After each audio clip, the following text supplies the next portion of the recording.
let's go to the people that Obama has unfortunately encouraged and legitimized by firing Van Jones when he did. Here's a guy by the name of Phil Kerpen. He's with Americans for Prosperity. This is a front group for a lot of corporations that give money to this right-wing think tank, right? And then they go out and do their bidding. They do research, they go after people, they bust people in sometimes, whether it's on the healthcare issue. There are a couple of different groups like this, like Freedom Works, and Americans for Prosperity is mainly funded by oil money, okay? So while everybody else is focused on healthcare, their job was, at all costs, make sure we go to get people that are working on energy, okay, and undermine Obama's energy program. And one of those guys is the green job czar, Van Jones. So they put him on their hit list, and Kerpen wrote this giddy article on FoxNews.com where he explained how they did it. Because he couldn't help himself. He was so beside himself with happiness and glee, and I don't blame him, right? And he wanted to take credit for it, rightfully take credit for it. So he said, look, this is one of the most significant things I've ever had the honor of being involved in getting Van Jones fired. Okay? So then he tells us how it started. It started on July 9th, and he went on Fox and Friends, and they asked him to come on and explain what green jobs are. Okay, so now understand how Fox is complicit. They're in on this whole thing, right? So they asked Americans for Prosperity, which they know is a front group for the oil industry, to explain what green jobs are. Okay, the people who are most opposed to green jobs, they bring on as their expert, right? So he goes and does some research, and he wants to target Van Jones, and he finds buried in a very long article in a local paper that Van Jones once, now at that point he's referring to himself as old, back in the day when I was young, I once referred to myself as a communist. They're like, bingo, okay? So he brings that up, and then he emails it to Glenn Beck's program because he knows that's the one guy who would love this kind of conspiracy theory.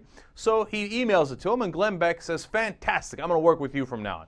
He brings him on his show going forward, and then Beck proceeds to mention Van Jones almost every day from then on. Okay, so he's found a part of the media that he can work with. In fact, that media is inviting him on, and they know exactly who he's related to. Then another right-wing blog called Gateway Pundit finds the 9/11 petition that Van Jones signed, and they forward that, they write about it, and then everybody gets a hold of it, and then Fox News brings that up again, Glenn Beck brings that up again, somebody else finds a tape of him calling the Republicans a-holes, everybody plays that all over again, and then there are a couple of other groups involved. One is called Grassfire, and they are involved here with Mike Pence. Okay, now why is that so important? They're another astroturfing outfit, and they set up, for example, a website called ResistNet, where they had the site sending out people to all the town halls, right? Another group being funded by the corporations, pretending to be grassroots. They even call themselves Grassfire, right? And who's Mike Pence? Mike Pence is a Republican congressman from Indiana, one of the top leadership in the House for the Republicans. So on a couple of days before Van Jones resigned, on September 4th actually, Mike Pence came out and said Van Jones must resign because of his, quote, extremist views. Now he's already working with this Grassfire group, okay? So now they bring in their congressman. They got the media, they got the fake grassroots groups being funded by the corporations, and then they bring in the congressman. And then after Mike Pence said that, then we had a couple of other Republican senators come out and say, oh, no, that's it. This is absolutely unacceptable. John Cornyn, et cetera, saying Van Jones absolutely must resign. And by the time it got up to the congressmen and the senators, you could feel Rahm Emanuel and the Obama administration knees wavering. And it didn't take very long. Mike Pence says it on September 4th, and Van Jones is fired almost immediately thereafter. Okay? So now, here's a couple other groups. And Addie Stan over at Alternate did some great research on this. Americans for Prosperity, as we explained, Grassfire. Then there's Freedom Works, which is the AstroTurf group led by House Majority Leader Dick Armey. And then, of course, there's the Murdoch empire of News Corp, including Fox News Channel, New York Post, et cetera, et cetera. And this is how they work in conjunction. Some of their jobs is to get the research, others is to get it out to everybody, including the media groups, and then they bring in their paid congressmen and to do their bidding, and they say, oh, you got to resign. If he doesn't resign, then we don't have bipartisanship. And of course, the minute they threaten to pull bipartisanship, which they have never displayed, they've never voted with Obama, so I don't know what bipartisanship they're pulling, but for some reason, Obama can't help himself but cave into that kind of pressure, and that's how they get rid of people. Okay, but why? Why do they get rid of them? It all comes back to where the money came from. It's in every one of these political issues, you can do the same thing they did in Watergate. Follow the money.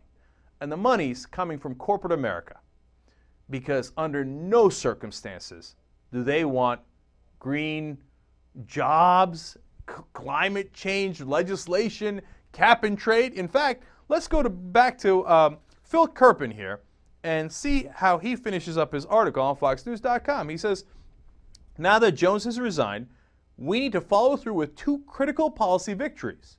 First, stop cap and trade, which could send these green groups trillions, and second, repeal the unspent portion of the stimulus bill, which stands to give them billions. The Van Jones affair, as President Obama likes to say, is a teachable moment. And we need to put not just him, but the whole corrupt green jobs concept outside the bounds of the political mainstream. So he's telling you, okay, we're going to try to make these guys seem like radicals. He's the guy funded by the oil companies. And he wants to create this as a teachable moment where they now have learned how to do character assassination of Obama administration officials and undermine the actual policy, because that's where their billions of dollars are at stake. Now, we know this now, right? You know this. I hope to God the Obama administration knows this. How many times are they going to let him do it?